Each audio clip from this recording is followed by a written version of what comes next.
I know you saw this on the video and you probably thought it was superimposed. So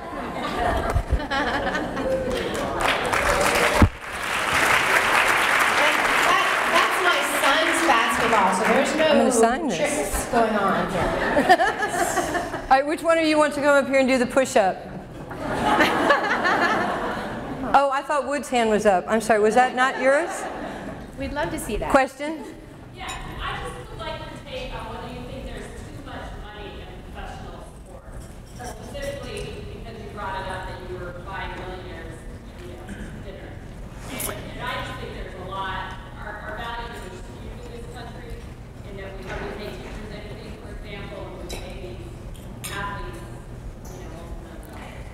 That's a great question. Isn't it amazing how much money professional athletes make, darn it? It's craziness. It's your fault, okay? We, the fan, determine what athletes get paid. Have you ever taken a moment to think, is Brad Pitt worth $20 million a movie? Or Julia Roberts? They're entertaining you too. It's what the market will bear. So, it's hard to say, is Bill Gates worth, $57 billion? I don't know. But somebody is paying them that money. So I don't think I could stand here and say that Kobe Bryant or Carmelo Anthony or Dwayne Wade or those guys are not worth that money. It's hard. It's really a hard question to say because, time has proven that okay, we're in tough economic times, right? Okay, just by a show of hands, who watches college football every weekend? Just raise your hands. Okay, when you watch college football, are those stadiums full? When you watch the World Series and the playoffs, when you watch the NFL on Sunday, are those stadiums full? Should they be full? We're in a recession or, whatever, a financial crunch in America. It's hard to say.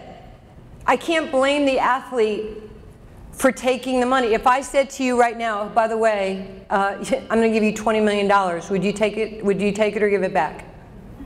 Exactly. You are overpaid, young lady. You hear me? So, who's to say who's right or wrong? It's what it is what it is. Questions? Coaching, hands up. what do you think about the NBA lockout? I am not allowed to talk about the NBA lockout because I am management with our team. So I can't even talk to I can't talk to Joe Alexander, I can't talk to Antonio Daniels, I can't talk to guys that I've had 20-year relationships with that are in the league. So I'm sorry I can't comment on that. What do you think of the new ODU women's coach and team? I think that she is going to be a star. I think that she knows her X's and O's, Karen. That she's, look, I'm already, my email is blown up by Annette Chester, right, Annette? Every day. I mean, there's communication, there's information being given out, there's a communicative, directive to all of us that love Old Dominion basketball. Matter of fact, I was texting with Tia Lewis last night, and I'm excited about this year. Matter of fact, I'm excited about the men's team and the women's team, but I think, Karen, you all need to support her, because if you got a new job, you would need support. She's young.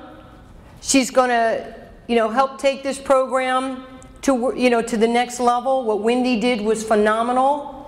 I mean, amazing to have over 500 wins in her career and to have the class and the dignity that she had. And then that's just part of coaching. At some point you're going to get to a point there's going to be somebody else, and we have to support those people. We can't go, well, they replaced something. We're all replaceable. Okay, I hate to break the news to you. We're all replaceable. But we have to support the next person. If we love the institution and we're loyal to the institution, then I'm going to need your 3-digit security code from your credit cards for donations. Oh no, I was serious about that part. Yes? Whitney Drucker with Drucker and Fall. What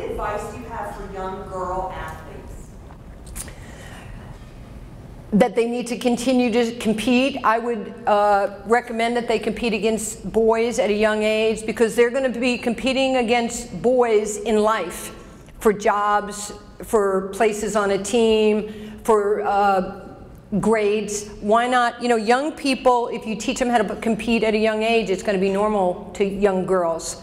But if you take a 25-year-old who's never competed against a guy, she's kind of, well, you know, I hope he likes me, and he'll like you once you beat him, don't worry.